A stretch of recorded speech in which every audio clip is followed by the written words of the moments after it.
நேசமோ காசளவு, பாசமோ கடுகளவு.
பாருங்க மிஸ்டர் சகுந்தலா, நீங்க பெரிய பத்திரிகை ஆசிரியா இருக்கலாம், ஆனா நீங்க சொல்றது அத்தனை ஃபிக்ஷன், டோட்டல் கற்பனை.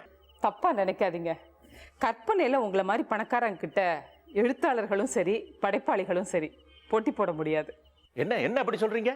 ஆமா, உங்க இன்கம் டாக்ஸ் ரிட்டர்னை விட பெரிய கற்பனை படைப்பு வேற எதுவுமே இருக்க முடியாது. நீங்க அக்ரி பண்ணாம இருக்கவும் முடியாது. No, let us agree to disagree. சரி, இப்படி வச்சுக்கலாமே. Let us disagree to agree. Okay, let us disagree to agree. Sir, நான் தான் சொன்னேனே, உங்க பொண்ணு அருந்ததியோட சின்ன வயசு ஃப்ரெண்டுனா ஒரு அக்கறையில தான் வந்திருக்கேன். உங்க பொண்ணுக்கு நிஜமாவே ஏதோ ப்ராப்ளம் இருக்குன்னு தெரிஞ்சுட்டு தான் வந்திருக்கேன். சொல்றது எல்லாத்தையும் ஏன் அஃபென்சிவாவே எடுத்துக்கிறீங்க? அர்த்தமே இல்லாம பேசுறீங்களே பின்ன. நான் பேசுறதுல அர்த்தம் இல்லையா? சரி, let us agree to disagree. No, let us disagree to agree. Okay okay, கோச்ச கூடாது. உங்க பொண்ணு மேல உங்களுக்கு கொஞ்சம் கூட பாசமே இல்லையா? Nonsense.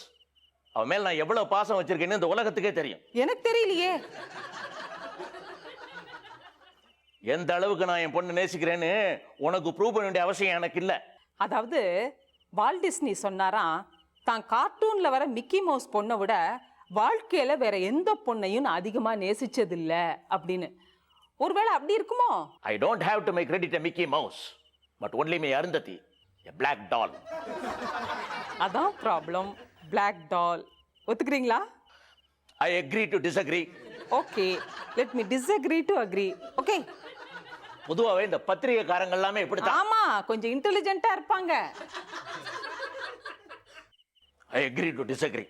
Let us disagree to agree. சாதாரணமா எந்த நியூஸுமே as it is போறதுல உங்களுக்கு எல்லாம் ஒரு த்ரில்லும் இல்லை. கடைசி 2 வாக்கியத்தையாவது உங்க கற்பனையை உபயோகிச்சு மாத்தி ஒரு பரபரப்பை உண்டாக்கணும். அதுல உண்மை இருக்கா இல்லையாங்கிற பத்தி உங்களுக்கு கவலையே இல்லை. எக்ஸ்க்ளூசிவ், எக்ஸ்போஸ்ட், அன்சென்சார்ட் அப்படின்னு ஒரு பரபரப்பா ஒரு டைட்டில கொடுத்து அந்த வாரத்தில் ஏதாவது ஒரு கான்ட்ரவர்சியை கிளப்பணும். இதெல்லாம் என்னமா ஜேர்னலிசம்? ஆனா பத்திரிகைகள் இப்படி வெளிச்சத்துக்கு கொண்டு வந்த நியூஸ்னால மறைக்கப்பட்ட எத்தனையோ உண்மைகள் பொதுமக்களுக்கு தெரிய வந்திருக்கு. நீங்க மறுக்க முடியுமா? நிறுத்தமா? Okay sir, okay okay. Let us agree to disagree and disagree to agree. Okay. சாதாரணமாவே பெண்கள்கிட்ட பேசி ஜெயிக்க முடியறது இல்ல. அதுலயும் நீங்க ஒரு எடிட்டர் வேற. நல்ல வேளை நமக்குள்ள இதுல டிஸ்அக்ரிமெண்ட்டே இல்ல. நான் இங்க எடிட்டரா வரல, அருந்ததியோட ஃப்ரெண்டா தான் வந்திருக்கேன். கொஞ்சம் கூலா தான் பேசுங்களேன். B com. உங்க பேருக்கு பின்னால பி காம் எம் காம்லாம் போட்டிருக்கீங்க. Why don't you be calm? Needed now.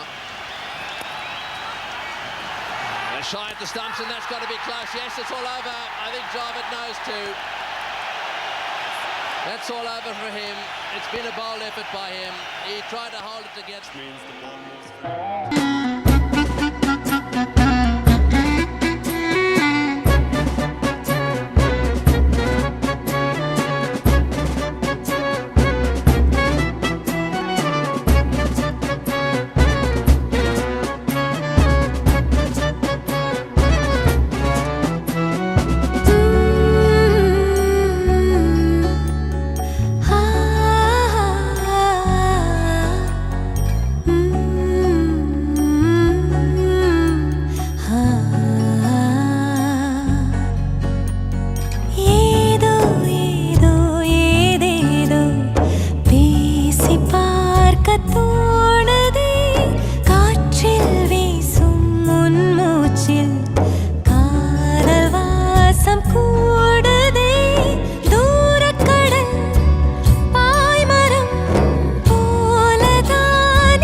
பாருமா, நீ கண்டுபிடிச்ச மாதிரியோ இல்ல நீ கேள்விப்பட்ட மாதிரியோ அருந்ததிக்கு எல்லாத்தையும் மனக்கண்ணில் பார்க்க முடியுங்கிற சக்தி இருக்கிறத என்னால் நம்பவும் முடியல, ஒத்துக்கவும் முடியல.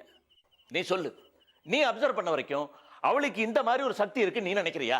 அப்ப நான் பார்த்த அருந்ததிக்கும் இப்ப நான் பார்க்குற அருந்ததிக்கும் கலர்ல வித்தியாசம் இல்லை. ஆனா நிச்சயமா அவளுக்குள்ள ஒரு பெரிய மாற்றம் நடந்துட்டு இருக்கு. அன்னைக்கு அவங்க மாமியார் கூட இங்க வந்திருந்தாங்க. அருந்ததி பத்தி பெக்யூலியரா என்ன இல்லாமோ டவுட்ஸ் எல்லாம் கேட்டாங்க. எல்லாமே எனக்கு பைத்தியக்காரத்தனமா படுது. அவங்க எல்லாரும் இன்லாஸ் அருந்ததியை பிடிக்காம அப்படி சொல்றாங்கன்னு நீங்க சொல்லலாம். ஆனா நான் அப்படி இல்லையே. தான் கணவன் சம்பந்தப்பட்ட விஷயங்கள்லாம் எங்க நடந்தாலும் ஸ்கிரீன்ல பாக்குற மாதிரி தெரியுதுன்னு அருந்ததியை என்கிட்ட ஒத்துக்கிட்டு இருக்காளே. தனக்கு இப்படி எல்லாம் தெரியுதுன்னு அருந்ததியே நேர வந்து சொல்லாத வரைக்கும் நான் இதெல்லாம் நம்ப மாட்டேன். போன் அடிக்க. ஓ ஓ ஹலோ அப்பா, நான் அருந்ததி பேசுறேன்ப்பா. என்ன இருந்தது? ஏன் குரல் ஒரு மாதிரி இருக்கு? என்னாச்சு? என்னால தாங்க முடியலப்பா. அவரோட ஆக்டிவிட்டிஸ் அளவுக்கு மீறி போயிட்டு இருக்கு. யாரு? கௌதம் ஆக்டிவிட்டிஸா? ஆமாப்பா, ரத்தின்னு ஒரு கசல் பாடகியோட அவர் பழக ஆரம்பிச்சிருக்காரு. யாரு? கசல் பாடகியா? எவ்வளவு நாளா இதெல்லாம்? ஏன் முன்னாடியே நீ இதெல்லாம் என்கிட்ட சொல்லல? உங்ககிட்ட சொல்லி பிரச்சனையை பெருசு பண்ண வேண்டாம்னு நினைச்சேன். நானே சால்வ் பண்ணிக்கலாம்னு பார்த்தேன். ஆனா இப்போ நிலைமை கையை மீறி போயிட்டு இருக்குப்பா. இத பாரு, நீ வருத்தப்படாதம்மா. கௌதம் ஏதோ கல்யாணத்துக்கு கோயம்புத்தூர் போயிருக்கான். வரட்டும், நான் விசாரிக்கிறேன். அவர் கோயம்புத்தூர் போலப்பா, பெங்களூர்ல அந்த ரத்தியோட கச்சேரியை ரசிச்சுக்கிட்டு இருக்காரு இப்போ. பெங்களூர் போயிருக்கானா? உனக்கு எப்படி தெரியும்? இதோ டிவில தெரியுதே. என்ன டிவியில தெரியுதா? என்ன குண்டை தூக்கி போடுறாளா அருந்ததி? சொல்லுமா, டிவியில என்ன பார்த்தேங்கிற? சொன்னா வெக்க கேடு. எந்த நிமிஷம் மேடல பாடிட்டு இருக்கிறவளுக்கு பால் ஆத்தி கொடுத்துட்டு இருக்காருப்பா. அருந்ததி, அவன் மேல இருக்கிற கோபத்துல நீ ஏதோ உளறேன்னு நினைக்கிறேன். நோ, நான் இப்ப டிவில பார்த்துட்டே இருக்கேன். தெரியுது, நம்புங்கப்பா. என்ன அருந்ததி, நம்பும்படியா சொல்லுமா. எப்படி இதெல்லாம் பாசிபிள்? எப்படி ஏதனெல்லாம் கேட்காதீங்க. எப்படியோ தெரியுது. அப்பா, எனக்கு தாங்கலப்பா. அங்க ஒரே சல்லாபம் நடந்துட்டு இருக்கு. அருந்ததி, நான் உனக்கு கார் அனுப்புறேன். நீ உடனே இங்க வா, நான் உன்னோட பேசணும். ஆமா, வா.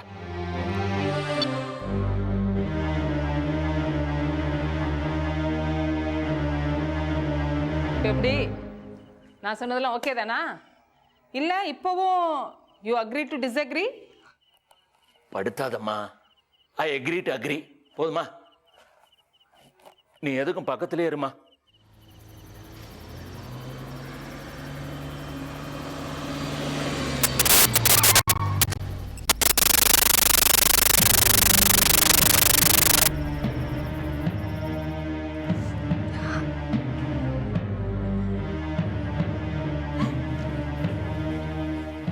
அருந்ததி, வாமா. பயப்படாத, எல்லாம் நமக்கு வேண்டியவங்க தான். வா.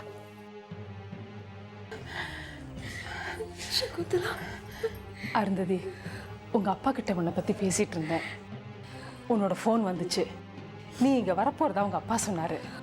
அதான் வெயிட் பண்ணிட்டு இருக்கேன். சிச்சி, அழக்கூடாது. உனக்கு எந்த பிரச்சனைனாலும் சரி பண்றதுக்கு உங்க அப்பா இருக்காரு, நான் இருக்கேன் இல்லையா? அப்பா, நான் உங்ககிட்ட கொஞ்சம் தனியா பேசுறேன். அப்ப நான் புறப்படுறேன். நேர சகுந்தலா, நான் ஒன்ன சொல்லல. இவர் நமக்கு ரொம்ப வேண்டியவர் தான்மா. Doctor, psychiatrist. சைக்காட்ரிஸ்டா? சோ நான் போன்ல சொன்னதை வச்சு எனக்கு பைத்தியமே முடிவு கட்டிட்டீங்களா? அருந்ததி, தேவையில்லப்பா. நான் சொல்றது எதுவுமே நீங்க கேட்க தேவையில்லை. என் தலையெழுத்து எதுவோ அதை நானே அனுபவிச்சுக்கிறேன். அருந்ததி, உன்னை பத்தி யார் யாரோ சொன்னப்பெல்லாம் கூட நான் நம்பலம்மா. ஆனா நீயே சொன்னப்புறம் எப்படி எனக்கு கொடைய ஆரம்பிச்சிருச்சு. சொல்லுமா, எப்படிமா தெரியுது உனக்கு? எனக்கே புரியாத தெரியாத விஷயத்த பத்தி நீங்க எத்தனை தடவை கேட்டாலும் அதுக்கு என்னோட பதில் தெரியாதுதான்.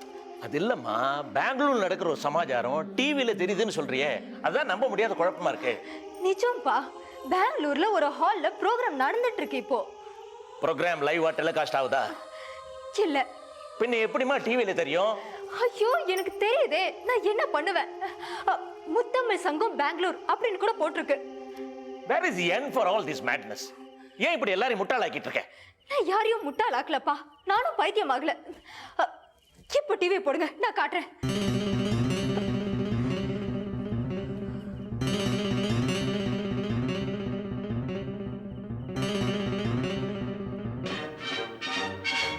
Johnny Drew, today assist on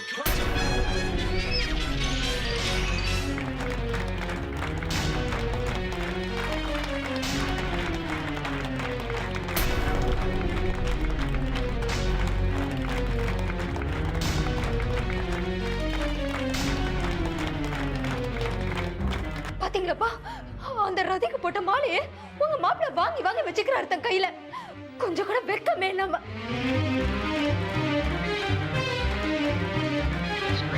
I guess he never saw a genuine alligator bag before.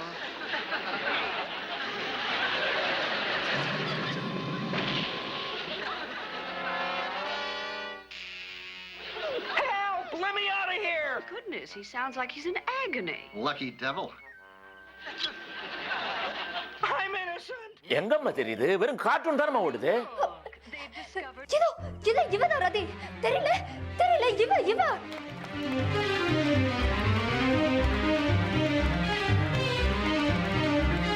I had no idea they were musically inclined. Reclined, querida. Musically reclined. தெரியலையே. டாக்டர், உங்களுக்கு ஏதாவது தெரியுதா? டாம் அண்ட் ஜெர்ரி தான் கிளியரா தெரியாது. அருந்ததி, போதும் விளையாட்டு. உள்ள ரூமுக்கு வா, டாக்டர் உன்னை டெஸ்ட் பண்ணட்டும். நான் எந்த டெஸ்ட்க்கும் வர மாட்டேன். எந்த டாக்டர் எனக்கு தேவையில்லை. உங்க மாப்பிள்ளை பெங்களூர் தான் இருக்காரு, இது சத்தியம். போய் பெங்களூர்ல பாருங்க, இருப்பாரு.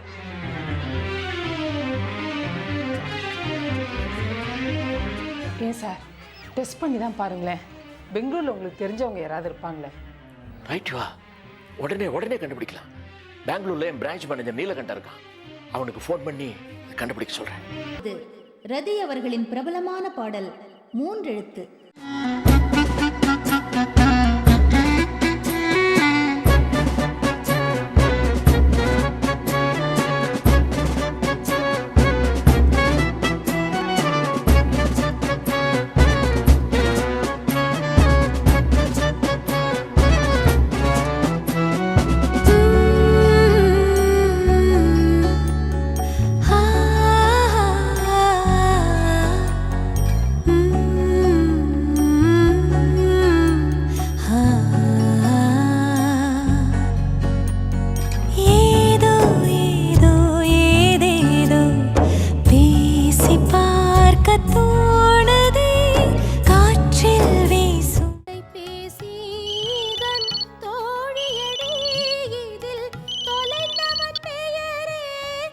Hello Neelakantan here. சுந்தரம் பேசுறேன்ப்பா. எஸ் சார், சொல்லுங்க சார். எஸ் சார், நீங்க சொல்லுங்க சார். சொல்லுங்க சார். எனக்கு அர்ஜென்ட்டா ஒரு இன்ஃபர்மேஷன் வேணுமே. சொல்லுங்க சார். அங்க ரத்தின்னு ஒரு கசல் சிங்கர் ஏதாவது பெர்ஃபார்மன்ஸ் கொடுத்துட்டு இருக்காங்களா? அந்த கச்சேரியில இருந்தா சார் பேசுறேன். அப்படியா? நல்லதா போச்சு. அங்க என் மாப்பிள்ள கௌதம் இருக்கானா பார்த்து உடனே ஃபோன் பண்றியா? உடனே சொல்றேன் சார். நீ அவனை பார்த்திருக்க இல்ல? என்ன சார் நீங்க கல்யாணத்துக்கு தான் நான் வந்திருக்கேனே, உடனே பார்த்து சொல்லிடுறேன் சார். கொஞ்சம் இருங்க.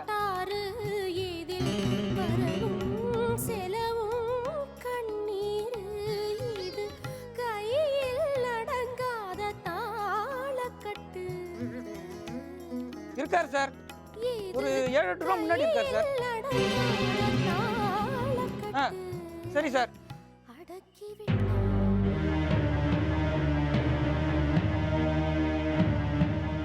டாக்டர், நான் விசாரிச்சுட்டேன்.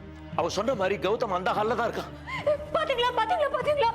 என் பேச்ச யாரும் நம்ப மாட்டேன்றீங்களே, என்ன பைத்தியக்கார ஆகிட்டீங்களே. இப்ப பாத்தீங்களா? இதுக்கு என்ன சார் சொல்றீங்க? மிஸ்டர் சுந்தரம், நான் எத்தனையோ கேஸ்களை டீல் பண்ணியிருக்கேன். பட் உங்கள் பொண்ணோட கேஸ் ரொம்ப வித்தியாசமாக இருக்குது. இதை நம்பவும் முடியல, நம்பாமல் இருக்கவும் முடியல. இந்த கேஸ் எனக்கே ஒரு சவாலாக இருக்குது. என் மண்டையே வெடிச்சிடும் போல இருக்குது. நான் உத்தரவு வாங்கிக்கிறேன். ஐயோ, டாக்டர் என்ன இப்படி ஓடுறாரு?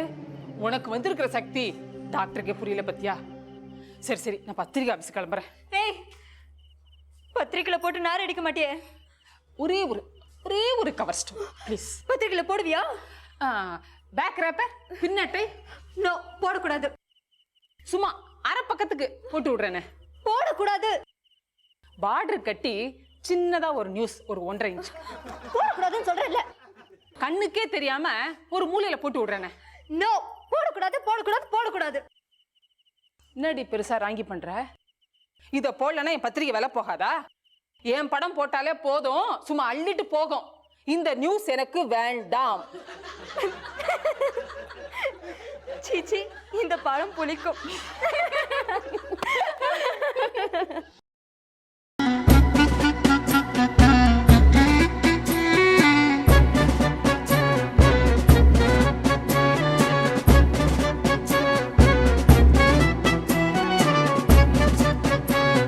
சார், சுந்தரம் இண்டஸ்ட்ரீஸ் பெங்களூர் மேனேஜர்னா. ரொம்ப சந்தோஷம், உட்காரியா. சார், சுந்தரம் சார் ஃபோன் பண்ணாரு, உடனே உங்களை புறப்பட்டு மெட்ராஸுக்கு வர சொல்லியிருக்காரு. நான் இங்க இருக்கிறது அவருக்கு எப்படி தெரியும்? அதான் சார் சுந்தரம் உடனே வர சொல்லியிருக்காரு. ரொம்ப அர்ஜென்ட்டா சார்? நான் எப்படி சார் போக முடியும்? டிக்கெட்லாம் எதுவும் புக் பண்ணல. ஹலோ, டிக்கெட் நான் ஏற்பாடு பண்றேன் என்னுடைய டிராவல்ஸ்ல. ஓகே.